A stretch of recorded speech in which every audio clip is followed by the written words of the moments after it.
ሰላም ውድ የካስ ቻናል ተከታታዮቼ፣ እንግዲያውስ እንደተለመደው ዛሬም በትላልቅ የዝውውር ዜናዎች ከተፍ ብያለሁ።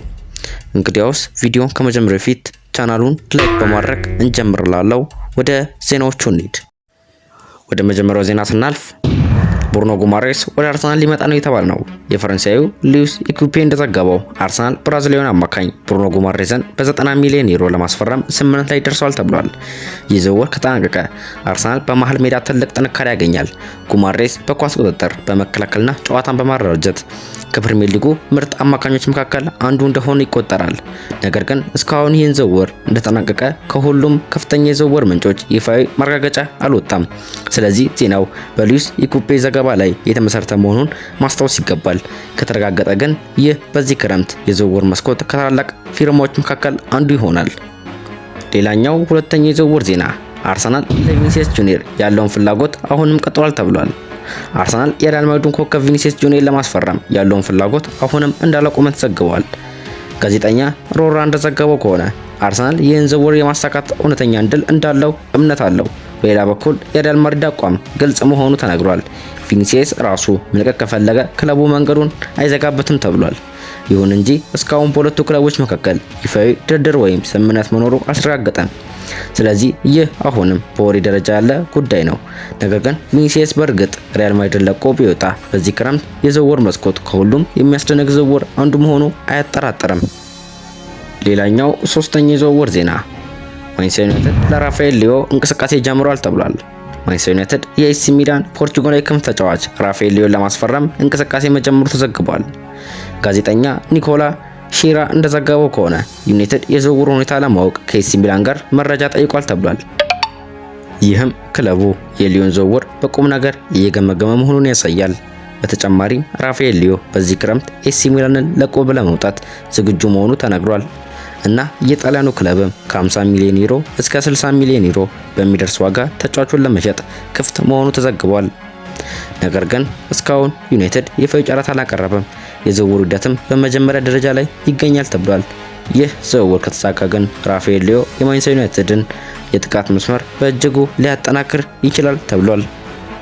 ሌላኛው ዜና ሮሪ ወደ ሪያል ማድሪድ ሊመጣ ይችላል ተባለ ነው። ሌላው ትልቅ የዝውውር ዜና ደግሞ ማንቸስተር ሲቲ ኮከብ አማካኝ ሮሪ ከሪያል ማድሪድ ጋር ስሙ እየተያዘ መሆኑ ነው። ስካይ ስፖርትስ ዱሼላንድ እንደዘገበው ከሆነ ማንቸስተር ሲቲ ሮሪን ለመልቀቅ ቢያንስ 75 ሚሊዮን ዩሮ እንደሚፈልግ ተነግሯል። ክለቡ በዚህ ዋጋ ላይ ጠንክሮ መቆሙን ሪፖርቶች ያመለክታሉ። በተጨማሪም ሮሪ ራሱ ወደ ሳንቲያጎ በርናቦ የመዘዋወር ፍላጎት እንዳለው ተዘግቧል። ይህም የሪያል ማድሪድ ፍላጎትን የበለጠ አስደሳች አድርጎታል። ነገር ግን እስካሁን በሁለቱ ክለቦች መካከል ይፋዊ ስምምነት ወይም የቀረበ ጨረታ አልተረጋገጠም። ይህ ዝውውር ቢሳካ ግን በዚህ ክረምት ከሚከናወኑት ትልልቅ ዝውውሮች መካከል አንዱ እንደሚሆን ይጠበቃል።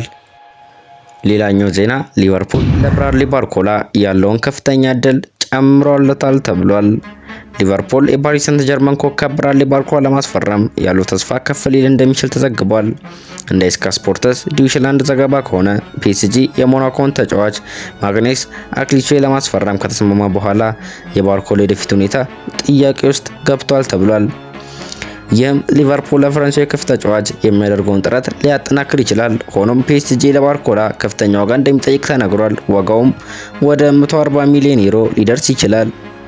ባርኮላ በፒኤስጂ በኩል አስፈላጊ ተጫዋች ቢሆንም በዚህ ክረምት የዝውውር ገበያው እንደገና የተንቀሳቀሰ ነው። ሊቨርፑል ይህን እድል ተጠቅሞ ተጫዋቹን ወደ አንፊልድ ማምጣት ይችል ይሆን ስንል ጠየቅን። ሌላኛው የዝውውር ዜና ማንቸስተር ዩናይትድ ለዱግላስ ሉዊስ እንቅስቃሴ ጀምሯል ተብሏል። ማንቸስተር ዩናይትድ የጁቬንቱስን ብራዚላዊ አማካኝ ዱግላስ ሉዊስ ለማስፈረም ፍላጎት እንዳለው ተዘግቧል። እንደ ቱቶ ስፖርት ዘገባ ከሆነ ዱግላስ ሉዊስ በዚህ የበጋ ዝውውር ወቅት ወደ ኦልድ ትራፎርድ መሄዱን እንደሚመርጥ ተገልጿል። ጁቬንቱስም ተጫዋቹን ለመሸጥ ፈቃደኛ መሆኑና በአካባቢው 30 ሚሊዮን ዩሮ የሚደርስ ዋጋ ሊቀበል እንደሚችል ተዘግቧል። በተጨማሪም የማንቸስተር ዩናይትድ አጥቂ ጆሹዋ ዜርክሴ በልውውጥ ስምምነት ውስጥ ሊካተት እንደሚችል ሪፖርቶች ጠቁመዋል። ጁቬንቱስም በአጥቂው ፍላጎት ላይ እንዳለው ተገልጿል። ዱግላስ ሉዊስ ወደ ዩናይትድ ከመጣ የመሃል ሜዳውን ለማጠናከር ትልቅ እገዛ ሊያደርግ ይችላል። ሌላኛው ዜና ማንቸስተር ሲቲ ለአዩብ ባዲ አሁንም እየተቃረበ መሆኑ ተገልጿል። ማንቸስተር ሲቲ የሊል ወጣት ተስፋ አዩብ ባዲ ለማስፈረም ድርድሩን እያፈጠነ መሆኑ ተዘግቧል። በዝውውሩ ባለሙያው ፋብሪዞ ሮማኖ መረጃ መሰረት በማንቸስተር ሲቲ እና በሊል መካከል ያለው ውይይት በፍጥነት የተሻሻለ ነው። የ47 ዓመቱ ፈረንሳዊ ኮከብ በአውሮፓ ካሉ ተስፋ ሰጪ ወጣት ተጫዋቾች መካከል አንዱ ሲሆን ሲቲም የወደፊት ቡድኑን ለማጠናከር እየተንቀሳቀሰ ነው። ነገር ግን የዝውውር ጊዜ በሮድሪ ሁኔታ ላይ ሊመሰረት ይችላል። ሮድሪ ወደ ሪያል ማድሪድ ከሄደ የባዲ ዝውውር እስከ 27 ሊዘገይ እንደሚችል ተገልጿል። ማንቸስተር ሲቲ ይህን ወጣት ተሰጥኦ ለማስፈረም ከቻለ ለወደፊቱ የመሃል ሜዳውን ለማጠናከር ትልቅ እርምጃ ሊሆንለት ይችላል። ሌላኛው ዜና ማንቸስተር ዩናይትድ እና ቼልሲ ለኒኮሎ ትሬሶልዲ ውድድር ገብተዋል ተብሏል። የክለብ ብሮጅ ወጣት አጥቂ ኒኮሎ ትሬሶልዲ በዚህ የዝውውር መስኮት የትልቅ ክለቦች ትኩረት ላይ ወድቋል። እንደ ኤችኤልኤን ቢዘገባ ከሆነ ማንቸስተር ዩናይትድ እና ቼልሲ 19 ዓመቱን አጥቂ ሁኔታ እየታተሉ ሲሆን የፍላጎት ተጫዋቹ ስለወደፊቱ ውሳኔ እንዲያሰብ አድርጎታል። በተጨማሪም የጣሊያኑ ሮማ ተጫዋቹን ለማስፈረም 35 ሚሊዮን ዩሮ ጨረታ እንዳቀረበ ተዘግቧል። ትሬሶልዲ በጥሩ የጎል ስሜትና በወጣትነቱ ምክንያት የብዙ ክለቦችን ትኩረት ስቧል። አሁን ጥያቄው አንድ ነው። ይህ ወጣት አጥቂ ወደ ፕሪሚየር ሊግ ይመጣል ወይስ በጣሊያን ይቀጥላል? መልሱን በቀጣዮቹ ጊዜያት የምናውቀው ይሆናል።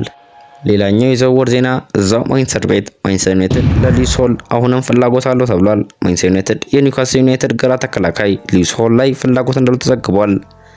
እንደ ጋዜጠኛ ቤን ጃኮባስ ዘገባ ከሆነ ዩናይትድ ተጫዋቹ ለተወሰነ ጊዜ ሲከታተል ቆይቷል። ነገር ግን እስካሁን በማንቸስተር ዩናይትድ እና በኒውካስል መካከል ይፋዊ የክለብ ደረጃ ውይይት አልተጀመረም። ኒውካስል ደግሞ የ20 ዓመቱን ተከላካይ ለማቆየት አዲስ ውል ለማቅረብ ይፈልጋል። በሌላ በኩል ሉዊስ ሆል በአሰልጣኙ ማቲያስ ጄሴል ስር ያለውን የወደፊት ሚና ግልጽ ለማድረግ እንደሚፈልግ ተገልጿል። ዩናይትድ በግራ ተከላካይ ቦታውን ለማጠናከር ይህን ወጣት ተጫዋች እያሰበ ቢሆንም ዝውውሩ አሁንም በፍላጎት ደረጃ ላይ ይገኛል ተብሏል።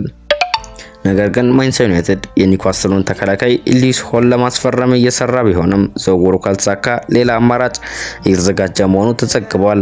እንደ ቲም ቶልክ ዘገባ ከሆነ የሬሲንግ ስታንዳርድ ወጣት ተከላካይ ጆርጅ ሳሊናስ የዩናይትድ ከፍተኛ አማራጭ አድርጎ እያየው ነው።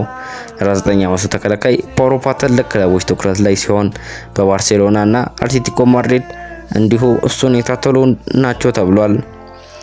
ራሲንግ ሳንታንዴር ደግሞ ተጫዋቹን ለመልቀቅ በአካባቢው 16 ሚሊዮን ዩሮ የሚደርስ ዋጋ እንደሚፈልግ ተገልጿል። ዩናይትድ በበኩሉ የመከላከል ክፍሉን በወጣት ተሰጥኦ ለማጠናከር እየሰራ ሲሆን ጆርጅ ሳሊናስ ከሉዊስ ሆል በኋላ ያለው አማራጭ ሆኗል ተብሏል። የመጨረሻው የዝውውር ዜና ደግሞ ማንቸስተር ዩናይትድ ለፍራንሲሲዮ ኮንሴሳኦ ፍላጎት አለው ተብሏል። ማንቸስተር ዩናይትድ የጁቬንቱስን ፖርቹጋላዊ ክንፍ ተጫዋች ፍራንሲሲዮ ኮንሴሳኦ ለማስፈረም እየተከታተለው መሆኑ ተዘግቧል። እንደ ቱቶ ጁቬ ዘገባ ከሆነ የማንቸስተር ዩናይትድ አሰልጣኝ ሚካኤል ካሪክ የተጫዋቹን ለቡድኑ ተስማሚ አማራጭ እንደሚያዩ ተገልጿል። ሆኖም ጁቬንቱስ የ23 ዓመቱን ተጫዋች ለማቆየት ይፈልጋል እና ከፍተኛ ጨረታ ከቀረበ በስተቀር እንደማይቀበለው ተነግሯል። የጣሊያኑ ክለብ ኮንሴሳኦን ለመሸጥ ቢወስን ቢያንስ 50 ሚሊዮን ዩሮ እንደሚጠይቅ ተዘግቧል። ዩናይትድ በጥቃት መስመሩ ላይ ፍጥነትና ፈጠራ ያለው ተጫዋች ለመጨመር የፈለገ ሲሆን ፍራንሲሲዮ ኮንሴሳኦ ከሚፈለገው ስሞች መካከል አንዱ ሆኗል። እንግዲህ እነዚህ ናቸው የዛሬዎቹ ዋና የዝውውር ዜናዎች። ከነዚህ ውስጥ የትኛው ዝውውር ይሳካላችሁ ታስባላችሁ? ብሩኖ ጎማሬስ ወደ አርሰናል ወይስ ቪኒሲየስ ጁኒየር ወደ አዲስ ቤት? አስተያየታችሁን ከታች በኮሜንት ላይ ያሳውቁን። ይህን ቪዲዮ ከወዳችሁት ላይክ በማድረግ ሌሎች የእግር ኳስ ወዳጆች ሼር አድርጉላለው። እንደዚህ ያሉ ፈጣን አስተማማኝ የዝውውር ዜናዎችን ለማግኘት ሰብስክራይብ ማድረግን አትርሱ። እስከሚቀጥለው የዝውውር ዜና ድረስ ሰላም ሁኑ።